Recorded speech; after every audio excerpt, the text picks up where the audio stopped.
Sveiki! Esmu Ingars no Krimuldas. Es arī esmu pirtnieks. Kā es kļuvu par pirtnieku? Pavisam nejauši. Vienkārši laiks pienāca.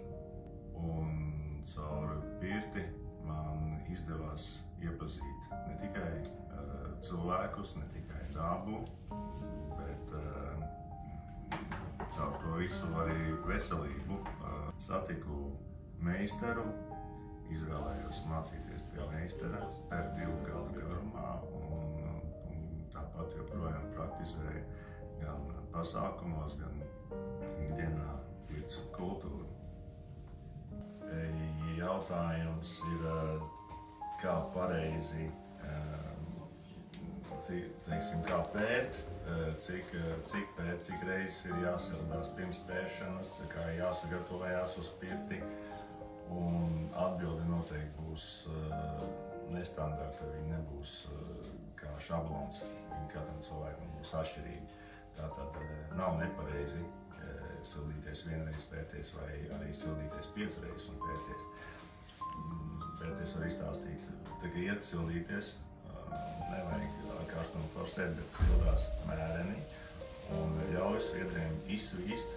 Un tos sviedrus pirmos obligāti jānoskalo, jo cilvēks attīrās no šlakvielām arī caur ādu un iet sildīties tik ilgi, kamēr šie sviedri nav lipīgi, kamēr viņi līdz tam, kā attīrās. Un tad, kad attīrās, tad vienam varbūt ir 1 reize, vienam varbūt 3 reizes.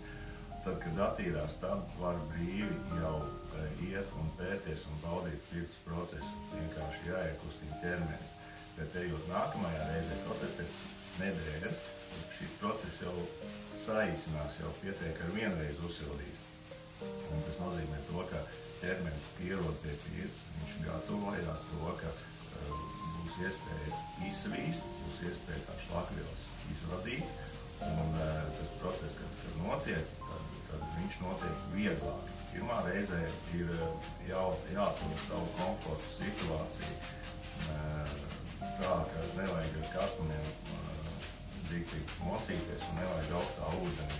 To dar pamazām.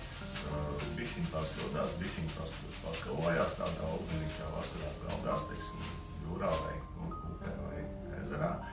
Un pēc tam, tas ir patīkami, pieņemami, tad var palielināt šo diapazonu, palielināt šo kontrastu. Un, ja ir interese tādam kontrasta sportiskam baudījumam, tad to var mierīgi darīt, nekāda problēma nav. Tikai jāatcerās tas, ka pirtī nevajag ielikt, apdedzināties un pēc tam ielikt ālindī apsaldēties.